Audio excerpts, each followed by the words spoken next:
काय सांगणार या ठिकाणी आज पत्रकार परिषदेचं आयोजन करण्यात आलं होतं.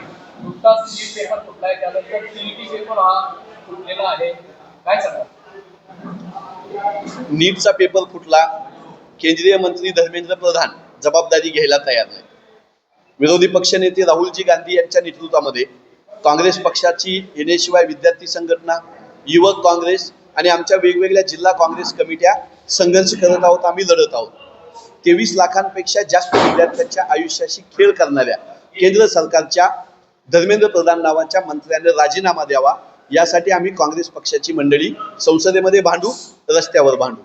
या नीट प्रकरणी आम्ही भांडत असतानाच काल महाराष्ट्रामध्ये टीईटीचा पेपर परीक्षा परिषदेला रद्द करावा लागला.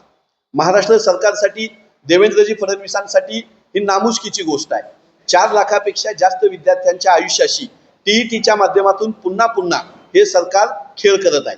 त्यांच्या आयुष्याची राखरांगोळी करत आहे. 2020चा टीईटीचा पेपर फुटला. आयुक्तापासून, आयुक्ताच्या स्वीय सहाय्यकापासून परीक्षा परिषदेच्या अध्यक्षापर्यंत अनेक मंडळींना अटक केली. त्याचं पुढे काय झालं, ती केस कुठपर्यंत आली, त्याच्यात कोणाला तुम्ही दोषी धरलं, याचं काहीही उत्तर देवेंद्रजी द्यायला तयार नाही. मागच्या अधिवेशनामध्ये पेपर फुटी प्रकरणी कडक कायदा करतो असं छाती भरवून देवेंद्र फडणवीसांनी महाराष्ट्राला सांगितलं. त्या नेमकं कायद्याचा उपयोग काय झाला?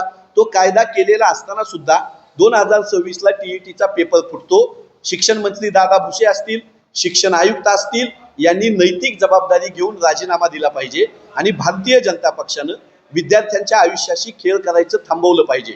धर्मेंद्र प्रधानचा राजीनामा झाला पाहिजे. महाराष्ट्रामध्ये दादा भुसेंचा राजीनामा झाला पाहिजे.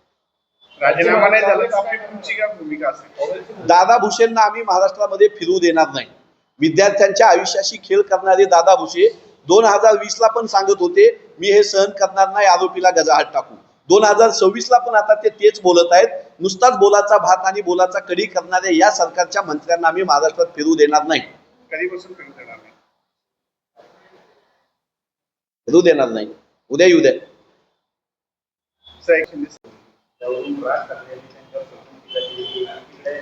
आमदार खासदारच्या विरोधात शिल्लक आहेत का नाही अशी स्थिती असताना एक आयपीएस अधिकाऱ्याने अशी पक्षपाती भूमिका घेतली. विश्वास नांगरे पाटलांना निवृत्तीनंतर खासदारकीचे डोहाळे लागलेले असावे. अशी काय घाई झाली होती की ज्या आयपीएस अधिकाऱ्यांना संविधानाची शपथ असते, त्या संविधानामध्ये सगळ्या जाती धर्माला मी समान मानेन अशी शपथ दिलेली असते. आपलं राज्य हे धर्मनिरपेक्ष राज्य आहे. कुठल्याही जातीच्या धर्माच्या व्यासपीठावर प्रशासकीय अधिकाऱ्यांनी जाऊ नये ही शिस्त 78 वर्ष या देशामध्ये पाळली गेली होती.